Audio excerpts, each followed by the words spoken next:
At the moment he's just kind of sat, both their armies are kind of not really doing much, just kind of posturing about a bit. Freedom knows exactly where Captain is,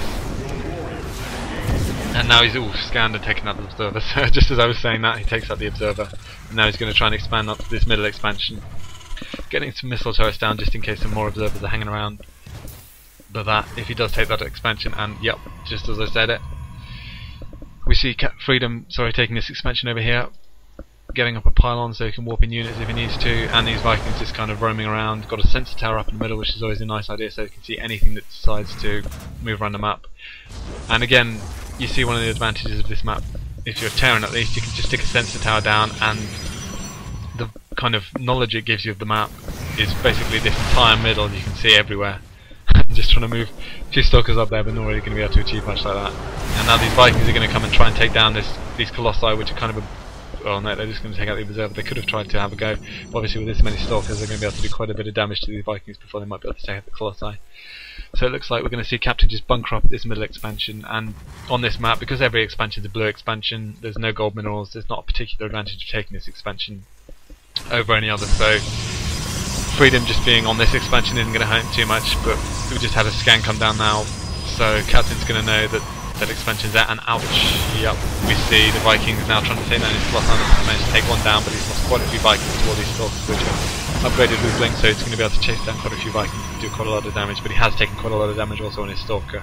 I mean, sorry, on his Colossus.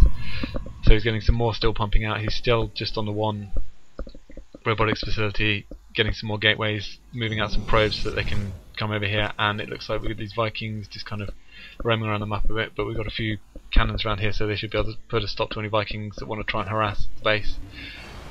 And oh, sorry, I've kept it on the income tab for quite a long time. So we've got a few High Templar out now for Freedom, which is going to be pretty effective against his Spire Force, especially with the Colossi. So we've got the High Templar, the Colossi, and they're going to be able to do a lot of mass damage to this force, especially if it manages to catch him slightly out of position, which no, he's not going to be able to do because nice scan going down there, able to see the army, and oh, hallucinated Colossi.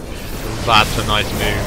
Don't actually think I've seen that before, so sorry for any frame rate problems, but wow, that's nice. These tanks don't know what they're trying to fire at. Got 4 Colossi out of the back here, doing a lot of damage to this one, and wow, those hallucinated Colossi are very, very nice, and hopefully we'll see more of that in the future. But he's basically taken down almost this entire Bioforce, and he's only got 1 Colossi left, but he's managed to take that pressure off him. And he did lose a lot of forces, and there's still quite a bit left, so he might not in fact manage to hold it all off. But I do like that use of the Sentry's hallucinate ability to get those hallucinated Colossi out, but now it looks like there's a nice bit of macro here from Captain, so he's going to be able to reinforce his army pretty easily. Freedom's really not able to keep up with the reinforcement, and it looks like this Colossus is going to go down, even though he's got another one here to support. It's not going to be able to cement them, and I'd like to see some more mic on the spot. Yep, it is up the clip. Now it's moving a bit too far away, so he could have got an extra hit down on that Marauder force, but he moved it a bit too far back, kind of just to keep it safe. It's also always a good idea, but it looks like he's going to see Captain push up again, and Captain should be able to take this expansion down pretty easily. Now that he's taken down most of Freedom's army, and Freedom doesn't have the kind of luxury of using any sentries to bring some more hallucinated Colossi. I would like to see the High Templar, but I'm not sure exactly where they were, because I didn't think I saw any storms coming down. So he didn't make any good use of the High Templar, and it looks like Captain's just going to build up some forces here, and just make a push in and take out this Nexus almost in one blow pretty much with this many stalks, this many Marauders which can stim. So, now we get the High Templar, yeah, a couple of fairly decent storms, and now another one, and these Colossi are going to be able to do quite a lot of damage to these Marauders, but they are going to take one down, which is kind of unfortunate, but he does take down basically all of them. Wow! Now that those High Templar finally join the battle, High Templar plus Colossus, the High Templar just kind of weakens every single Marine and Marauder, and then the Colossi can just come in and do the killing blow with their Thermal Lance. So now we've got another macroed up force here from Captain, so he's doing really, really well on his macro, but these 2 Archons are going to be able to tank quite a lot of damage from this force, and he's going to go in, use his Zealots, which we've now got to charge upgrade, and go in and take down. You can see here the missile turrets coming into play now against these Colossi by taking them down, but still so many Zealots, and these Archons are doing a lot of nice damage. And again, some storms going down, so it's really, really nice storm play here for Freedom, doing a lot of damage to this Fire Force of Captain, and that's one of the problems I always have. I just get absolutely destroyed by High Templar whenever I play Protoss. When I play against Protoss as Terran, so now he's just able to take down this expansion, not being lifted up because there's not really any point, and I think basically Freedom just managed to turn it around. So I was saying he was in a bit of a problem and he might lose that Nexus, but then he comes in with some really nice storms on that massed up bio army and basically just takes it all out in one go. And now we finally get a Ghost out.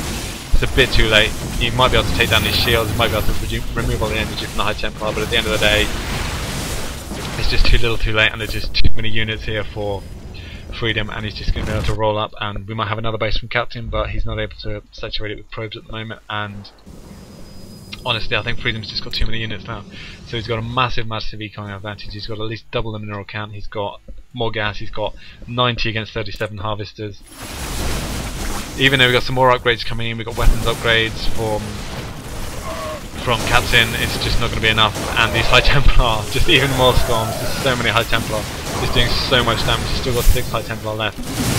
And even against the high HP Marauders, they're just doing so much damage, and then he can just run in with the charge lot and just work on the weak Marauders. And he's just only now got another medevac out to support those, and that's just going to get taken down by the Sorcerers. So yep, I think that's a good game, and a very nice comeback there by Freedom. I was wondering when this battle came on over here, and he used those nice hallucinated Colossi. Where were the High Templar?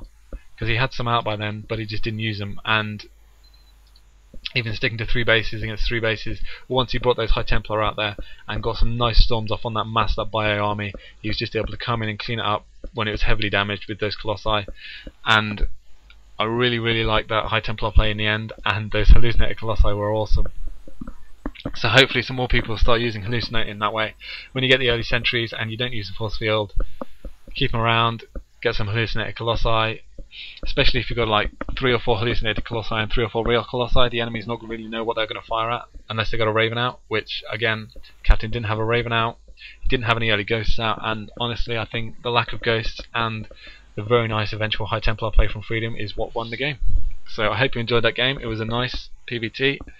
Nice use of Hallucinate, which I personally haven't seen very much in StarCraft 2, and I did used to like it when it was mainly Arbiters used in StarCraft Brood War, so nice to see people using the Sentry Hallucinate now in StarCraft 2 to get some Colossi hallucinated there. So I hope you enjoyed the game, and I hope you tune in for some more.